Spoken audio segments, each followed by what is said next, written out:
राधे राधे, जय श्रीमन नारायण, हरे कृष्णा। कैसे हैं आप लोग? आशा करती हूँ कि भगवान हरि की कृपा आप सभी पर बनी रहे, आप सभी स्वस्थ हो, अच्छे हो। इसी कामना के साथ आज हम सुनेंगे राधा रानी जी की परीक्षा। भगवान श्री कृष्ण ने किस प्रकार ली अपने प्रेम की परीक्षा, आइए जानते हैं इस कहानी के माध्यम से। लीलाधारी भगवान कृष्ण की लीला अद्भुत है। एक बार तो श्री राधा जी की प्रेम परीक्षा लेने के लिए नारी बन के उनके महल में पहुंच गए। श्री गर्ग सहित मैं सुंदर कृष्ण की कथा शाम को श्री राधा रानी अपने राज मंदिर में उपवन में सखियों संग टहल रही थी। तभी बगीचों के द्वार के पास मणि मंडप में एक अनजान पर बेहद सुंदर युवती को खड़े देखा। वह बेहद सुंदर थी। उसके चेहरे की चमक देखकर श्री राधा रानी भी सभी सहेलियां अचरज में पड़ गई। श्री राधा ने गले लगाकर स्वागत किया और पूछा, हे सुंदर सखी, तुम कौन हो, कहाँ रहती हो और यहाँ कैसे आना हुआ और तुम किस प्रकार यहाँ आई हो?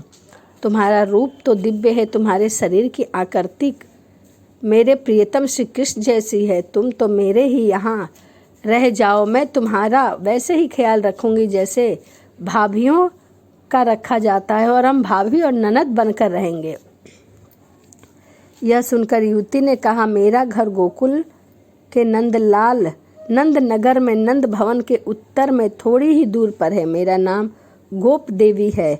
मैंने ललिता सखी से तुम्हारे रूप गुण के बारे में बहुत सुन रखा था, इसीलिए तुम्हें देखने का लोभ हुआ तो चली आई। थोड़ी ही देर में गोप देवी श्री राधा और बाकी सखियों के साथ घुल मिलकर गेंद खेलने और गीत गाने के बाद बोली, मैं दूर रहती हूँ, रास्ते में रात न हो जाए, इसीलिए मैं अब जाती हूँ। उसके जाने की बात सुनकर श्री राधा रानी की आंखों में आंसू आ गए और वह पसीने पसीने होने लगी और वह वहीं बैठकर सखियों ने उन्हें तत्काल पंखा झुलाना शुरू कर दिया। चंदन के फूलों का इत्र छिड़काने लगी। यह देख गोप देवी बोली, सखी राधा, मुझे जाना ही होगा, पर तुम चिंता मत करो, सुबह मैं फिर आऊँगी। अब ऐसा ना हो तो मुझे गाय गोरस और भाई की सौगंध है। यह कहकर वह सुंदरी वहाँ से चली गई। सुबह थोड़ी देर से गोप देवी श्री राधा जी के घर फिर आई तो वह उसे भीतर ले गई और कहा, मैं तुम्हारे लिए रात भर दुखी रही। अब तुम्हारे आने की जो खुशी हो रही है वह उसकी तो प्रशंसा ना ही पूछो।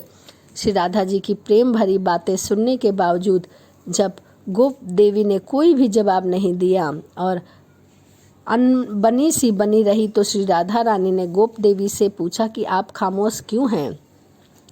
आपकी खामोशी की वजह क्या है?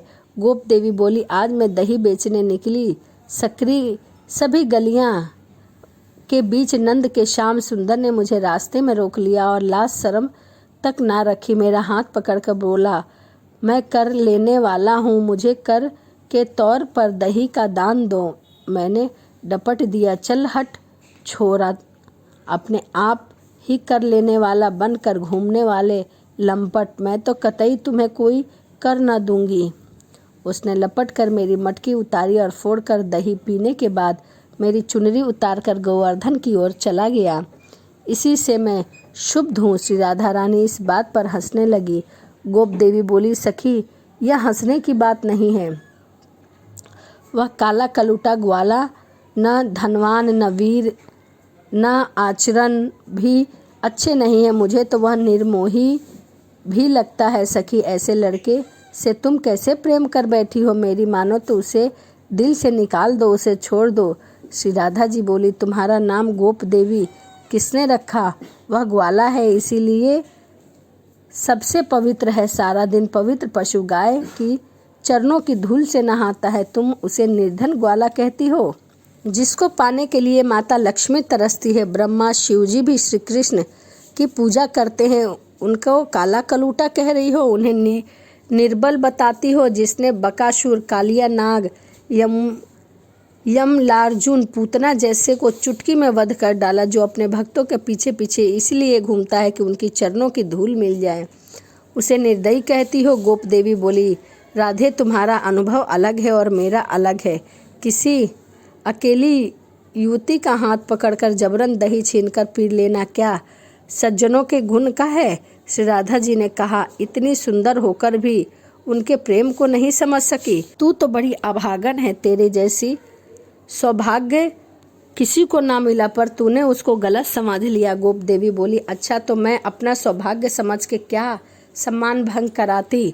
अब तो बात बढ़ गई थी। आखिर में गोप देवी बोली, अगर तुम्हारे बुलाने से श्री कृष्ण यहाँ आ जाते तो मैं मान लूँगी कि तुम्हारा प्रेम सच्चा है और वह निर्दयी नहीं है। यदि नहीं आए तो इस पर राधा रानी बोली कि यदि नहीं आए तो मेरा सारा धन भवन तुम्हारा। शर्त लगाकर श्री राधा अपनी आंखें मूंद कर बैठ गई। श्री कृष्ण का एक एक नाम पुकारने लगे।